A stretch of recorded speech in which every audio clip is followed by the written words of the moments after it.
31 days of prayer, scripture, and devotion brings encouragement to your day. Return with me, if you will, to the Bethesda pool in John chapter 5, where Jesus performs a miracle on a man who had been sick for 38 years. Today I want to get a little deeper into this passage of scripture.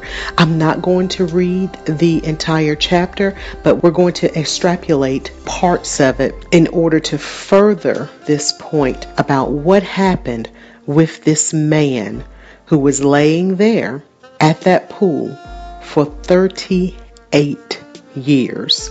Though we do not know this man's name, here's what we do know. Number one, it had become a commonplace ritual for this man to gather among the sick, lame, blind, and crippled along that poolside, waiting on an occasion for a blessing.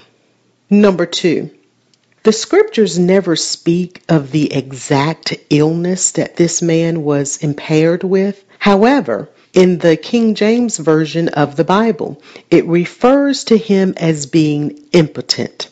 So let's break that down. Impotent. What does impotent mean? Impotent means that in his current state of being, this man was unable to take effective action. So let's take it one step further. What does it mean to be able to take effective action? Effective means doing that which is adequate to accomplish a purpose, which takes me into point number 3. So it could be said that this man's illness was connected to his inability to fulfill his purpose. For 38 years, it had become commonplace behavior and ritual to hang out with those who were immobilized, who were blind, who were crippled, who were not fulfilling their purpose. They were hanging out at the pool, waiting on an occasion for a blessing. Let's keep going. Number 4. Why couldn't he fulfill his purpose? Based on the scriptures, he could not fulfill his purpose because he had delegated the will to apprehend his destiny to man. That's what he told Jesus in verse 7 when Jesus asked him if he desired to be made whole. Verse 7 reads, "The impotent man answered him, 'Sir, I have no man when the water is troubled to put me into the pool.'" That's what he said. So he had delegated the will to be put in the water in order to receive the blessing to man. So what that means is, if another man desired to see me get whole, I left it up to that man to desire for me to become whole and make the decision to put me into the water. Are you waiting on man to put you in the water today? Are you waiting on a man to tell you that now is the time for you to do what God has already ordained and orchestrated for you to do? It's something you have to think about. What are you waiting on? Are you waiting on someone to tell you that it is okay? You can fulfill your purpose now. Or are you dependent on God? So that is why he could not fulfill his purpose, is because he had delegated the ability to apprehend his purpose to the decision of a man other than himself. Let's keep going. Number 5. The miracle that took place on that day was a healing in the mind. Notice that Jesus did not touch this man's body to heal him. Jesus only spoke words to him, words that were deposited in this man's mind. And all he said was, "Take up your bed and walk." That's what he told him. So the healing that needed to take place was in this man's mind. His ability to make decisions, his ability to tap into his own will and intellect, his ability to think more of himself than he did. It just begs me to wonder what had been spoken into this man's life the 38 years in which he had laid around with this infirmity among those who themselves too were also sick, not to mention the lack of God governing spirit that was in the religious leaders that were in control of that particular environment. So let's keep going. Point number 6.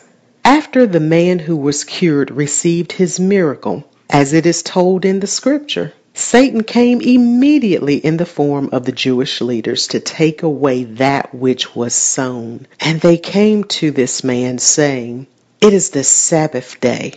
It is not lawful for thee to carry thy bed." What do you think that those Jewish leaders were attempting to accomplish by allowing those words to flow from their mouth into this man's ears? There had to be a desired outcome.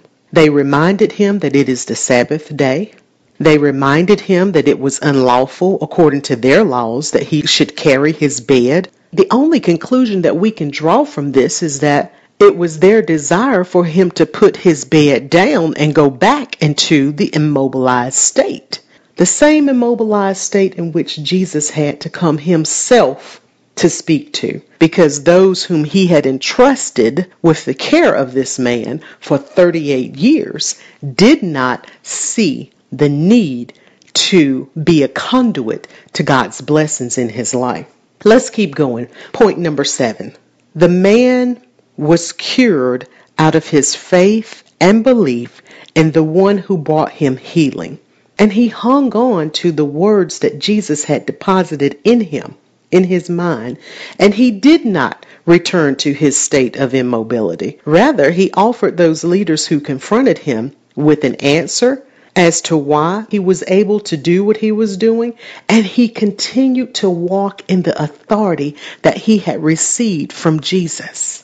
The next time we see this man, he's found in the temple. This is indicative of a change of mind, a change of heart, a change of behavior, and yes, a change of his fellowship. We will never know the name of this man, but the lifelong lessons gained through his experience and his unique encounters with God can change your life forever if you grab hold to the revelations that are found in this particular passage of Scripture. In his final encounter with Jesus, the Lord spoke to him, telling him to sin no more. One might ask, well, what was his sin? I mean, hey, he was just at the pool.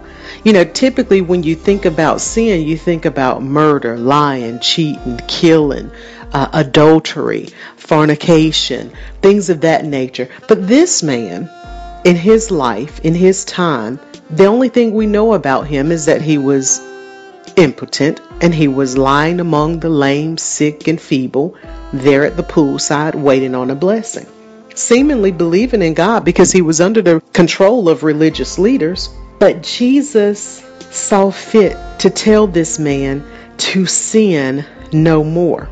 So you have to wonder, okay, if this is all that the scriptures are giving us of this man and his life, where was the sin, and why did Jesus find need to tell him to sin no more? The answer is, this man was not fulfilling the will of God for his life. Anything that is contrary to the will of God is sin.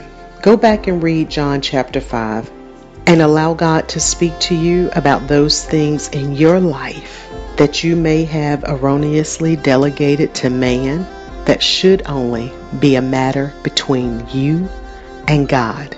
Because at the end of the day, the one thing that matters most is that you are in the will of God and you fulfill His purposes.